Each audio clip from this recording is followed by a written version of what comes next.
ನಿನ್ನ ಸುತ್ತ ಪ್ರಶ್ನೆಗಳು ಮಾತ್ರ ಇಲ್ಲ, ಉತ್ತರಗಳು ಜೊತೆಲೇ ಇದೆ.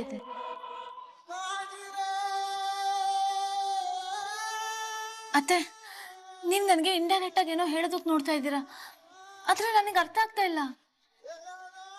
ಅತ್ತೆ, ದಯವಿಟ್ಟು ನಿಮ್ಮ ಮನಸ್ಸಲ್ಲಿ ಇರೋದನ್ನ ಸ್ವಲ್ಪ ಡೀಟೇಲ್ ಆಗಿ ಹೇಳಿ ಅತ್ತೆ.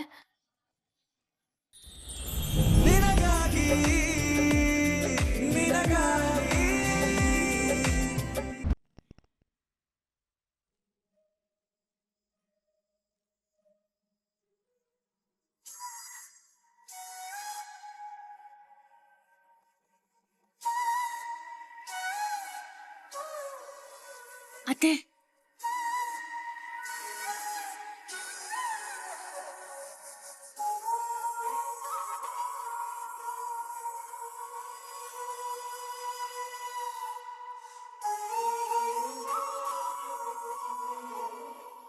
ಅತ್ತೆ, ಯಾಕೋ ನನಗೆ ಮನಸ್ಸೇ ಸರಿ ಇಲ್ಲ.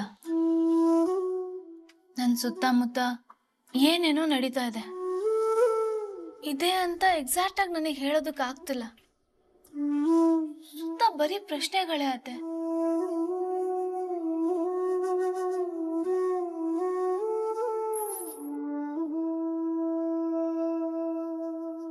ಆ ಹೆಂಗಸು ನಿಮ್ ಕುಟುಂಬಕ್ಕೆ ಸಂಬಂಧಪಟ್ಟವಳು. ಅತ್ತೆ ಕೊಡ್ತಾ ಇರೋದು ಇದೇ ಔಷಧಿನ? ಉತ್ತರ ಕಂಡ್ಕೊಳ್ಳೋಕೆ ಎಷ್ಟೆಷ್ಟೋ ಪ್ರಯತ್ನಗಳು ಮಾಡ್ತಾ ಇದ್ದೀನಿ, ಆದ್ರೆ ಸಿಗ್ತಾ ಇಲ್ಲ. ಏನ್ ಮಾಡ್ಬೇಕು ಅಂತಾನೂ ಗೊತ್ತಾಗ್ತಾ ಇಲ್ಲ. ನಿಮ್ಮ ಹತ್ರ ಹೇಳ್ಕೋಬೇಕು ಅನಿಸ್ತು, ಅದಕ್ಕೆ ಬಂದೆ.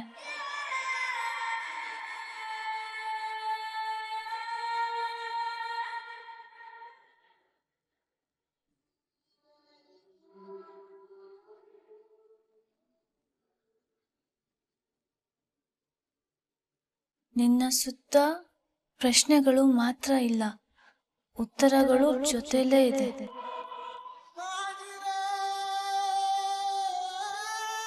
ಅತ್ತೆ, ನೀವ್ ನನಗೆ ಇಂಡೈರೆಕ್ಟ್ ಆಗಿ ಏನೋ ಹೇಳೋದಕ್ಕೆ ನೋಡ್ತಾ ಇದ್ದೀರಾ, ಆದ್ರೆ ನನಗೆ ಅರ್ಥ ಆಗ್ತಾ ಇಲ್ಲ.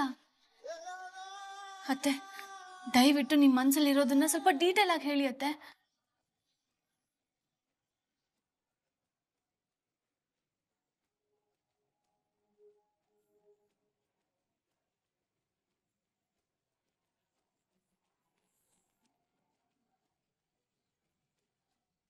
ನಿನ್ನ ಪ್ರಯಾಣ ಎಲ್ಲಿಂದ ಶುರು ಆಯ್ತೋ ಅಲ್ಲಿಂದಾನೇ ನಿನ್ನ ಹುಡುಕಾಟ ಶುರು ಆಗ್ಲಿ.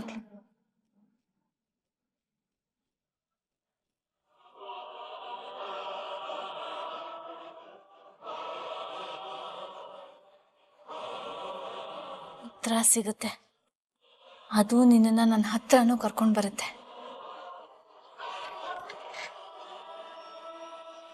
ಅದೇ ಯಾರೋ ಬಂದಂಗ ಅನ್ಸ್ತಾ ಇದೆ, ನಾನು ನಿಮ್ಗೆ ಆಮೇಲೆ ಸಿಗ್ತೇನೆ.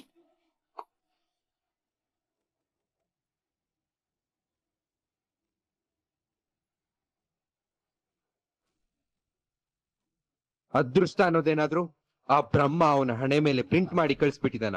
ಎಕ್ಸಾಕ್ಟ್ ಆಗಿ ಚಿನ್ನ ಕಳ್ತನ ಮಾಡೋ ಟೈಮ್ಗೆ ಅವ್ನ್ ಬಂದ್ಬಿಟ್ಟ. ಅದೃಷ್ಟ ಅವನ್ಗೆ ಯಾವಾಗ್ಲೂ ಚೆನ್ನಾಗೇ ಇತ್ತು, ನಮ್ದೇ ಕೆಟ್ಟಿರೋದು. ಅಯ್ಯೋ, ಗೋಲ್ಡ್ ಸಿಗತ್ತೆ, ಆ ಡೀಲರ್ ಇಂದ ಹೇಗಾದ್ರೂ ನಾನು ತಪ್ಪಿಸ್ಕೋಬಹುದು ಅಂತಿದ್ರೆ ಅವನು ಎಲ್ಲದಕ್ಕೂ ಮಣ್ಣು ಹಾಕ್ಬಿಟ್ಟ. ಈಗ ನಾನು ಏನ್ ಮಾಡ್ಲಿ? ರಾಣ, ಈಗ ಫ್ರಸ್ಟ್ರೇಟ್ ಆಗೋದ್ರಿಂದ ಏನು ಪ್ರಯೋಜನ ಇಲ್ಲ.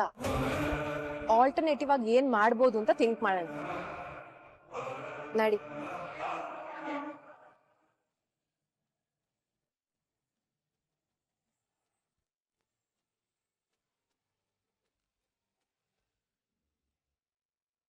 ಹೇಳ್ಕೊಳಕ್ ಒಂದೂರು, ತಲೆ ಮೇಲೆ ಒಂದ್ ಸೂರು, ಮಲ್ಗಕ್ಕೆ ಬೂಂತಾಯಿ ಮಂಚ, ಕೈ ಹಿಡ್ದೋಳ್ ಪೊಟ್.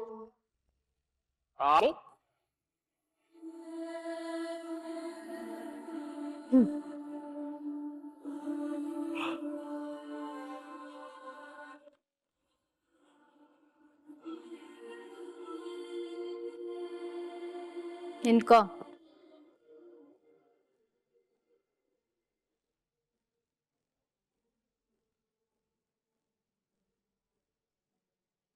ಊಟ ಮಾಡ್ಕೊಂಡು ಹೋಗು. ಬೇಡ ನನಗೆ. ಊಟ ಬೇಡ ಅಂದ್ರೆ ಮುಂಚೆನೆ ಹೇಳ್ಬೇಕು. ಇಲ್ಲಿ ಯಾವ್ದು ಬಿಟ್ಟಿ ಬಿದ್ದಿಲ್ಲ ತಗೊಂಡೋಗಿ ಬಿಸಾಕೋದಕ್ಕೆ. ಉಳ್ದಿರೋದು ನಿನ್ ಪಾಲಿನನ್ನ ಹೋಗ್ಬಿಟ್ಟು ತಿನ್ನು. ಅದಕ್ಕೆ ಎಷ್ಟು ದುಡ್ಡಾಗತ್ತೆ ಹೇಳಿ, ಬಿಸಾಕ್ತೀನಿ. 1 ಕೋಟಿ ಕೊಡ್ತೀಯಾ? ಬಿಸಾಕ್ತಾನೆ. ನೆಟ್ಟಿಗೆ ಬಂದ್ಬಿಟ್ಟು ಊಟ ಮಾಡ್ತೀಯಾ ಇಲ್ಲ ಮೀಟಿಂಗ್ ಕರೀಲಾ? ಒಳ್ಳೆ ಟಾರ್ಚರ್ ಆಗೋಯ್ತು ನಿಮ್ದೆಲ್ಲ.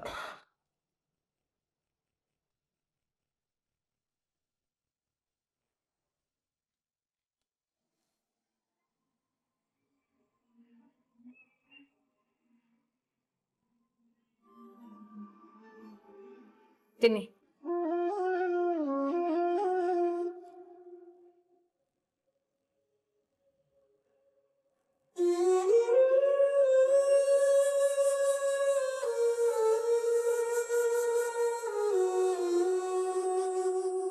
ನಿಮ್ಗೆ ಯಾಕೆ ಬೇಕಿವೆಲ್ಲ?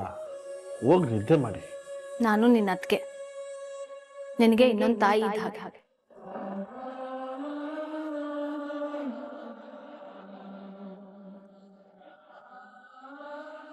ನೀನು ಉಪವಾಸ ಮಲಗಿದ್ರೆ ನನಗೆ ನಿದ್ರೆ ಬರುತ್ತಾ? ತಿನ್ನು.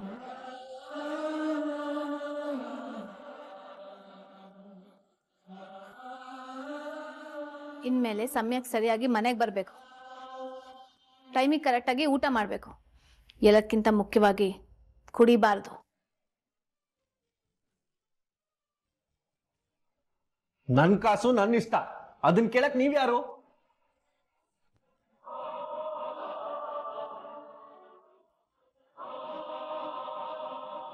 ನಿನಗೆ ಮದ್ವೆ ಆಗಿ ಒಬ್ಬ ಹೆಂಡತಿ ಬರೋವರೆಗೂ ನೀನ್ ನನ್ನ ಜವಾಬ್ದಾರಿ. ನೆಟ್ಟಿಗಿರ್ಬೇಕು, 4 ಜನ ಮೆಚ್ಚೋ ಹಾಗೆ ನಡ್ಕೊಳ್ಬೇಕು. ಇಲ್ಲ ಅಂದ್ರೆ ನಿನ್ನನ್ನು ಹೇಗ್ ರುಬ್ಬೇಕು ಅಂತ ನನಗೆ ಗೊತ್ತು. ಮೇಲಕ್ಕೆ ಕಾಣಿಸೋ ಅಷ್ಟು ರಫ್ ಅಂಡ್ ಟಫ್ ಹುಡುಗ ಅಲ್ಲ ನೀನು. ನಿನ್ ಕಣ್ಣಲ್ಲೊಂದು ಒಳ್ಳೆತನ ಕಾಣಿಸುತ್ತೆ ನನಗೆ. ನಮ್ದವ್ರಿಗೋಸ್ಕರ ಏನ್ ಬೇಕಾದ್ರೂ ಮಾಡೋ ನಿಯತ್ ಕಾಣುತ್ತೆ ನಿಮ್ಮ ಅಣ್ಣನ ಥರ.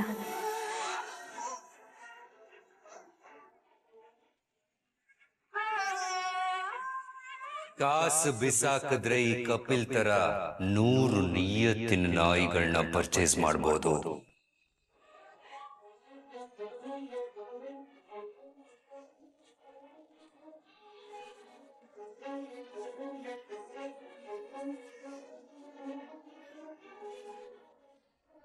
ತಟ್ಟೆ ತಗೊಂಡು ಹೋಗಿ ಸಿಂಕಿಗೆ ಹಾಕು.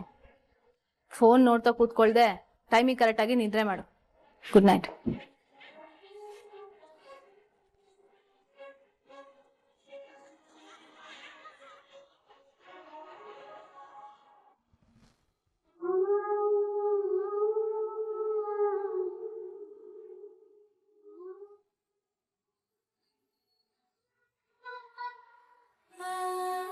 ಜೀವ,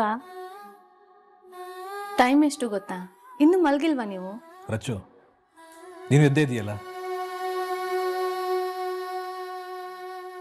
ನಾನು ನೀವು ಒಂದೇ. ನೀವು ಬೆಳಗ್ಗೆಯಿಂದ ರಾತ್ರಿವರೆಗೂ ದುಡಿದು ಸುಸ್ತಾಗಿ ಮನೆಗೆ ಬರ್ತೀರಾ. ನೆಮ್ಮದಿಯಾಗಿ ಊಟ ಮಾಡಿ ಮಲಗಬೇಕಲ್ವಾ? ನಾನು ಮಾತ್ರ ದುಡಿತೀನ? ನೀನು ಖಾಲಿ ಕೂತಿರ್ತೀಯ. ಮನೇಲಿರೋ ಹೆಂಗಸರು ಆರಾಮಾಗಿರ್ತಾರೆ, ಆಫೀಸ್ಗೆ ಹೋಗಿ ಗಂಡಸರು ಮಾತ್ರ ಗುಡ್ಡನ ಕಡ್ದು ಕಟ್ಟೆ ಹಾಕ್ತಾರೆ ಅನ್ನೋ ಥರ ಬಿಲ್ಡಪ್ಪು ನನಗೇನು ಅರ್ಥ ಆಗ್ತಿಲ್ಲಪ್ಪ. ಇದೆಲ್ಲ ಗಂಡಸರು ಮಾಡೋ ಪರ್ಸೆಪ್ಷನ್ ಮ್ಯಾನೇಜ್ಮೆಂಟಾ ಅಥವಾ ಹೆಂಗಸರು ಹೇಳಿ ಹೇಳಿ ನಾನು ತುಂಬ ದುಡ್ದು ಬಿಡ್ತೀನಿ ಅನ್ನೋ ಭ್ರಮೇಲಿ ಗಂಡಸರು ಇರ್ತಾರ? ಹಾಗೆ ನೋಡಿದ್ರೆ ನಾವಾದರೂ coffee time, breakfast time, tea time, lunch time, snacks time ಅಂತ ಬ್ರೇಕ್ ತೊಗೊತಾನೆ ಇರ್ತೀವಿ. ವೀಕೆಂಡ್ ಬಂದರೆ ನಮಗೆಲ್ಲ ರಜೆ. ಆದರೆ ನೀವು ಬೆಳಗಿನ ಜಾವ ಎದ್ದಾಗ್ಲಿಂದ ರಾತ್ರಿ ಮಲಗೋವರೆಗೂ ಮನೇಲಿರೋ ಪ್ರತಿಯೊಬ್ಬರ ಬೇಕು ಬೇಡಗಳು ನೋಡಿಕೊಂಡು ನಾನ್ ಸ್ಟಾಪಾಗಿ ಕೆಲಸ ಮಾಡ್ತಾನೆ ಇರ್ತೀರ. ವೀಕೆಂಡ್ ರಜಾನೂ ಇಲ್ಲ. ಹಾಗಿರುವಾಗ ಈಗ ಮುಖ್ಯವಾಗಿ ರಜಾ ಬೇಕಾಗಿರೋದು ಯಾರಿಗೆ? ಈಗಲೂ ನೋಡು, ಹುಡುಕು ಇದನ್ಗೋಸ್ಕರ ಕಾಯ್ಕೊಂಡಿದ್ದು ಊಟ ಮಾಡಿಸ್ಬಿಟ್ಟು ಬರ್ತಾ ಇದೆಯಾ. ಅವನ ಅಣ್ಣನಾಗಿ ನನಗೆ ಆ ಯೋಚನೆ ಬರಲಿಲ್ಲ. ಹಾಗಿರುವಾಗ ನಾನು ನೀನು ಒಂದೇ ಅಂತ ಹೇಳ್ತಾ ಇದೆಯಲ್ಲ, ಒಂದಾಗೋದಕ್ಕೆ ಸಾಧ್ಯನೇ ಇಲ್ಲ ರಜು. ನೀನು ಯಾವಾಗಲೂ ಒಂದು ಸ್ಟೆಪ್ ಮೇಲೇನೆ. ರಚ್ಚು, ಕಪಿಲ್ಗೆ ನೀನು ಕಂಡ್ರೇ ಆಗಲ್ಲ, ಆದರೂ ನಿನಗೆ ಅವನ ಮೇಲೆ ಯಾಕೆ ಮಮಕಾರ?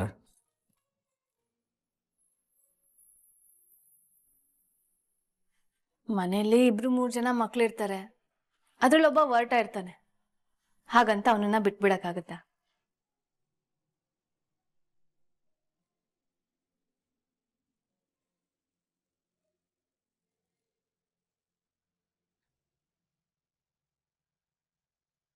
ಸುಸ್ತಾ ಇಲ್ಲಿ ಆ, ಅದು ಕೃಷ್ಣ ಆಟ ಆಡ್ತಾ ಅವಳದು ಕಾಲ್ಗೆಜ್ಜೆ ಬಿದ್ದಿತ್ತು, ಎತ್ತಿಡೋಣ ಅಂತ ಸರ್ಗಲ್ ಕಟ್ಕೊಂಡಿದ್ದೆ.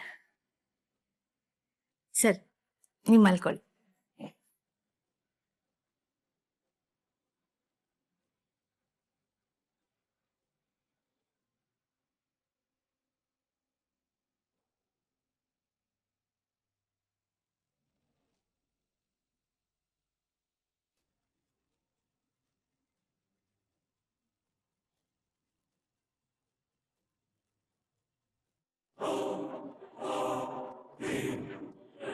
ಈ ಕಾಲ್ಗೆಜ್ಜೆ ಮಣಿಗಳಿಗೆ ಓನರ್ ಯಾರು ಅನ್ನೋದನ್ನ ನಾಳೆ ಇಡೀ ಮನೆಗೆ ತೋರಿಸ್ತೀನಿ.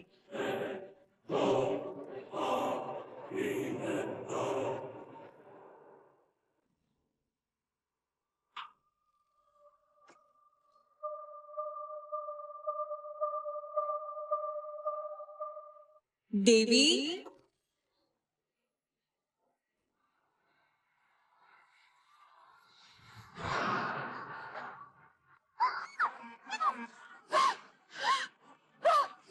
ದೇವಿ,